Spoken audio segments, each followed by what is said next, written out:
गोटे बहुत इम्पोर्टाट कथा कहूँ जाऊँगी आजिकल देखिए जेकोसी भोजी हो कि मंदिर रे खाइबा हो प्रसाद सेवन हो देखिए पेपर प्लेट रे कि प्लास्टिक प्लेट रे समस्ते खाइले बाहागर भोजी हो व्रतघर हो कि मंदिर रे खाइबा हो पेपर प्लेट ता ऊपर गोटे प्लास्टिक लेयर अच्छे जो ग्रीन ग्रीन प्लेट हो से प्लास्टिक लेयर लोक बाहागर भोजी खर्च करुँच 20 लाख टंकार भोजी खर्च करुँच 10 लाख करुँच 30 लाख करुँच किंतु प्लेट हूँ पेपर प्लेट तापर प्लास्टिक लेयर टे अच्छे तापर गरम मटन गरम माछ गरम डाली सब ढला हो कौ प्रकार रिएक्शन हो पतला प्लास्टिक लेयर गरम जिनस ढालिले तादर केते केमिकल रिएक्शन होटा खाऊँ सी आम शरीर को जाइकी कौ प्रकार रोग सृष्टि करुव आम जाने सिमिलरली चा भी देखु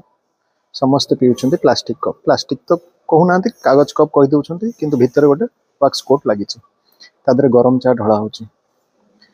समस्त भाविबा कथा आग काल भोजी खली रे दिया खली पत्र दि जाता किछि दिन फाइबर भी थिला एटा भोजी भात कथा किंतु आग काल लोक मैंने बहुत आगु तो सुनारे भी खाऊले रूपारे खाऊले पित्तल आसला कंसा आसला से बहुत हेवी है बोली लोक ताको यूज कलेनी बासन माजिबा कष्ट बहुत हेवी तापर से घर घरे बास बॉक्स भीतर रहिला किंतु भोजी भात रे आसला फाइबर प्लेट भी आसला किछि दिन आम छुआ बेले देखिछु फाइबर प्लेट रे खाइछु खली पत्र थिला जोटा कि बहुत हेल्दी किंतु तापर आसीगला प्लास्टिक कागज प्लेट ता ऊपर गोटे पतला प्लास्टिक लेयर से लोक गरम गरम तरकारी ढालुंट सी जाइकी कौ प्रकार विष प्रक्रिया पेट भीतर सृष्टि करुव भगवान जानते ठीक से हीपरि थर्मोकोल भी यूज हो बाहर बरा सिंगड़ा चप खातु थर्मोकोल रे से गरम घुगुनी ढाल दौ भावतु से थर्मोकोल को भाया टॉक्सिक केमिकल रे तैयारी तादर पुणी गरम जिनस ढला हो कौन रिएक्शन करुव चा भी समस्ते